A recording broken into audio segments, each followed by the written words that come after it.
ಸ್ವಾಮಿ ಸಮರ್ಥ. ಓಂ ಶ್ರೀ ಗುರು ರಾಘವೇಂದ್ರಾಯ ನಮಃ. ಹಾಯ್ ಎಲ್ರಿಗೂ, ಹೆಂಗದಿರಿ? ಆರಾಮದಿರಿ ಅಂತ ಅನ್ಕೋತೀನಿ ರೀ. ನಾನು ಆರಾಮದೀನಿ. ಹಂಗೆ ನನ್ನ ಮತ್ತೊಂದು ಹೊಸ ವಿಡಿಯೋಗೆ ತಮ್ಮೆಲ್ಲರಿಗೂ ಹಾರ್ದಿಕ ಸ್ವಾಗತ. ಸೊ ಬರ್ರಿ ಇವತ್ತಿನ ಬ್ಲಾಗಿಂಗ ಸ್ಟಾರ್ಟ್ ಮಾಡೋಣ ಅಂತ. ಇವತ್ತು ಗುರುವಾರ ಅಲ್ರಿ. ಇವತ್ತು ಗುರುವಾರ ಇರೋ ಕಾರಣ ಎಲ್ಲ ಪೂಜೆ ಎಲ್ಲ ಆಯಿತು. ರಾಯರ ಪೂಜೆ, ಹಂಗೆ ದಾನಮಾದೇವಿ ಪೂಜೆ, ಹಂಗೆ ಸ್ವಾಮಿ ಪೂಜೆ ಎಲ್ಲ ಪೂಜೆ ಎಲ್ಲ ಆಯಿತು. ಸ್ವಲ್ಪ ಓದಿದ್ದೆ ರೀ ನಾನು. ಸೇವಾ ಇನ್ನು ಸ್ವಲ್ಪ ಮಾಡೋದೈತಿ. ಅದು ಹೊರಗಡೆ ಹೋಗೋದೈತ್ರಿ ಒಂದು ಸ್ವಲ್ಪ. ನನ್ನ ಮಕ್ಕಳ ಶಾಲ್ಯಾಗ ಮೀಟಿಂಗ್ ಐತ್ರಿ ಇವತ್ತು ಕರ್ದಾರ. ಅಂದ್ರೆ ಟೆಸ್ಟು ಫಸ್ಟ್ ಇದು ಟೆಸ್ಟ್ ಆಗ್ಯಾವಲ್ರಿ. ಸೊ ಅದು ಫಲಿತಾಂಶ ಅಂದ್ರೆ ಇವತ್ತು ಅದು ಟೆಸ್ಟ್ ಎಲ್ಲ ತೋರಿಸ್ತಾರೆ ರೀ ನಮಗೆ. ಮತ್ತು ಏನ್ರಿ ಕಂಪ್ಲೀಟ್ ಇತ್ತಂದ್ರೆ ಹೇಳ್ತಾರೆ. ಸೊ ಅದಕ್ಕೆ ಹೋಗೋದೈತ್ರಿ ಇವತ್ತು. ಈಗ ಮನೆ ಕೆಲಸ ಎಲ್ಲ ಆಯ್ತು ರೀ. ಮನೆ ಮುಂದಂತೂ ರೋಡ್ ಮಾಡತ್ತಾರ್ರಿ. ತೋರಿಸ್ತೀನಿ ಅದ್ಗಪ್ರಿ ನಿಮಗೆ ಯಾವ ಥರ ಮಾಡತ್ತಾರ ಅಂಥೇಳಿ. ನೋಡ್ರಿ, ಇದು ನಮ್ಮ ಮನೆ ಮುಂದೆ ಈಗ ರೋಡ್ ಮಾಡತ್ತಾರ. ನಿನ್ನೆಷ್ಟು ರೋಡ್ ಮಾಡ್ಯಾರ್ರಿ ಇದು. ನೋಡ್ರಿ ಎಷ್ಟು ಚಂದ ಮಾಡ್ಯಾರಂತ. ಸೊ ಮನೆ ಮುಂದೆ ಈ ಥರ ರೋಡ್ ಇದ್ರೆ ಒಂಥರ ಖುಷಿ ರೀ. ರಾಡ್ಯದೇನೂ ಆಗಂಗಿಲ್ಲ. ಹಂಗೆ ನಾನು ನಿಮ್ಮ ಬ್ಲಾಗ್ನ ಹೋಗುವಾಗ ಕಂಟಿನ್ಯೂ ಮಾಡ್ತೀನಂತ್ರಿ. ಹಂಗೆ ನಾ ಮೀಟಿಂಗ್ ಹೊಂಟೆ ರೀ ಶಾಲ್ಯಾಗ. 1-2 ಕಿಲೋಮೀಟ್ರ್ ಐತಿ ಶಾಲೆ ನಮ್ಮ ಮನೆಯಿಂದ. ಇನ್ನೂ ಗೊತ್ತಿಲ್ಲ ರೀ ಶಾಲ್ಯಾಗ ಹೋದ್ಮೇಲೆ ಇನ್ನೂ ಏನೇನು ಕಂಪ್ಲೇಂಟ್ ಹೇಳ್ತಾರೋ ಏನಿಲ್ಲ. ಅದೊಂದು ಭಯ ರೀ ಎಲ್ಲ ಪೇರೆಂಟ್ಸ್ಗೂ. ಮಕ್ಕಳು ಎಷ್ಟು ಚೆನ್ನಾಗಿ ಓದ್ತಿರ್ತಾವಲ್ರಿ, ಇನ್ನು ಕಂಪ್ಲೇಂಟ್ ಕೇಳೋದು ಅಷ್ಟೇ ಒಂದು ಇದನ್ ರೀ. ಅಂದರೆ ಏನು ಹೇಳ್ತಾರೋ ಏನಿಲ್ಲೋ ಅಂಥೇಳಿ ಅದೊಂದು ಎಲ್ಲ ಪೇರೆಂಟ್ಸ್ಗೂ ಭಯ ರೀ. ನನಗೆ ಈಗ ಆಗ್ತೈತೆ, ನಿಮಗೂ ಈಗ ಆಗ್ತೈತಿ, ಕಮೆಂಟ್ ಮಾಡಿ ಹೇಳ್ರಿ. ನೋಡಿರಿ ನನ್ನ ಮಗಳಲ್ಲಿ ನಾನು ನೋಡಿ ಹೆಂಗೆ ಮಾಡತ್ತಾಳು. ಹಂಗೆ ಇದು ಸಂಜೆ ಮುಂದೆ ಕಂಟಿನ್ಯೂ ಮಾಡತ್ತೀನಿ ರೀ ಬ್ಲಾಗ. ಹಂಗೆ ಇವತ್ತು ಗುರುವಾರ ಅಲ್ರಿ. ಗುರುವಾರ ದಿನ ರಾಯರ ಮಠಕ್ಕೆ ಹೋಗ್ಲಿಕ್ಕಂದ್ರೆ ಹೆಂಗೆ ರೀ.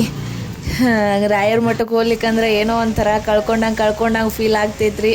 ರಾಯರ ಮಠನೂ ಇಲ್ಲಂದ್ರೆ 2-2.5 ಕಿಲೋಮೀಟ್ರ್ ದೂರ ಐತ್ರಿ ನಮ್ಮ ಮನೆಯಿಂದ. ಸೊ ನಡ್ಕೋತ ಹೊಂಟಿದ್ವಿ ನಾ ಮತ್ತು ನಮ್ಮ ಓಣ್ಯಾಗಿನಕ್ಕಿ ಹುಡುಗಿ. ಭಜನೆ ಎಲ್ಲ ಮಾಡ್ತಾರ್ರಿ, ಭಾಳ ಚಂದ ಇರ್ತೈತಿ ಸಂಜೆ ಮುಂದೆ ನೋಡಕ್ಕೆ. ನೋಡ್ರಿ ನಾವು ಫೈನಲಿ ಮಠಕ್ಕೆ ಬಂದೀವಿ. ನೋಡ್ರಿ ನಮ್ಮ ಅತ್ನಿ ಒಳಗಿಂದ ರಾಯರ ಮಠಕ್ಕೆ ಬಂದ್ರನ ಸಾಕ್ರಿ, ಒಂಥರ ನೆಮ್ಮದಿ ರೀ. ಎಲ್ಲಿಲ್ಲದ ಖುಷಿ ರೀ. ರಾಯರು ಅಂತ ಕರೆದ್ರೇ ಸಾಕ್ರಿ, ಎಲ್ಲಿಲ್ಲದ ಖುಷಿ. ನನಗೆ ಹಿಂಗೆ ಆಗ್ತೈತೆ, ನಿಮಗೂ ಹಿಂಗೆ ಆಗ್ತೈತಿ, ಕಮೆಂಟ್ ಮಾಡಿರಿ. ಇನ್ನು ರಾಯರನ್ನು ತೊಟ್ಲಾಗ ಹಾಕಿ ತೂಗ್ತಾರ್ರಿ, ಮತ್ತು ಭಜನೆ ಎಲ್ಲ ಮಾಡ್ತಾರ್ರಿ. ಭಾಳ ಚಂದ ಮಾಡ್ತಾರ್ರಿ. ಇದು ಕಾರ್ಯಕ್ರಮ ಭಾಳ ಚಂದ ನಡೆಸ್ತಾರ್ರಿ. ಎಷ್ಟು ಹೇಳಿದ್ರು ಕಮ್ಮಿನ ರೀ ರಾಯರ ಬಗ್ಗೆ. ನಮಗೂ ಗೊತ್ತಿರಲಿಲ್ಲ ರೀ ಇಷ್ಟು ದಿನದಾಗ. ಅಂದ್ರೆ ನಮಗೂ ಗೊತ್ತಿರಲಿಲ್ಲ. ನಮ್ಮ ಅತ್ನಿ ಒಳಗೆ ಮಠ ಐತೆ ಅಂಥೇಳಿ ನನಗೆ ಗೊತ್ತಿರಲಿಲ್ಲ ರೀ. ಯಾವಾಗ ನಾ ಒಂದು ಸಾರಿ ಮಂತ್ರಾಲಯಕ್ಕೆ ಹೋದೆ, ಆಮೇಲೆ ರಾಯರ ಬಗ್ಗೆ ಹಿಂಗೆ ನಮ್ಮ ಅತ್ನ್ಯಾಗ ಕೇಳೀನಿ ರೀ. ನಾ ಹಿಂಗೆ ಒಬ್ರಿಗೆ ನಮ್ಮ ಅತ್ನ್ಯಾಗ ಐತೆ ಅಂಥೇಳಿ, ಅವ್ರ ಮಠ ಐತೆ ಅಂತ ಹೇಳಿರಿ. ಆಮೇಲಿಂದ ನಾವು ಅತ್ನಿ ರಾಘವೇಂದ್ರ ಮಠಕ್ಕೆ ಹೊಂಟೀವ್ರಿ. ರಾಯರು ಯಾವಾಗ ಯಾರಿಗೆ ಕರ್ಸ್ಕೋತಾರಂತ ಗೊತ್ತಾಗಲ್ರಿ. ಹಂಗೆ ನನಗೊಂದಿಷ್ಟು ಮಂದಿ ಕೇಳ್ತಿರ್ತಾರೆ ರೀ, ರಾಯರನ್ನ ಯಾಕೆ ನೀನು ಆರಾಧಿಸ್ತೀಯ ಅಂತ. ನನಗನ್ಸಿದ್ದಪ್ಪ ಅಂತಂದ್ರೆ ರಾಯರನ್ನು ನಾವು ಆಯ್ಕೆ ಮಾಡ್ಕೊಳಂಗಿಲ್ಲ ರೀ ಅವ್ರ ಭಕ್ತಿ ಮಾಡಾಕ. ಅವ್ರು ರಾಯರ ನಮ್ಮನ್ನು ಆಯ್ಕೆ ಮಾಡ್ಕೊಂಡಿರ್ತಾರೋ. ಅದಕ್ಕೆ ನಾವು ರಾಯರಿಗೆ ಅಂದ್ರೆ ನಾವು ರಾಯರನ್ನು ಅಷ್ಟು ಇಷ್ಟಪಡ್ತೀವಿ ರೀ.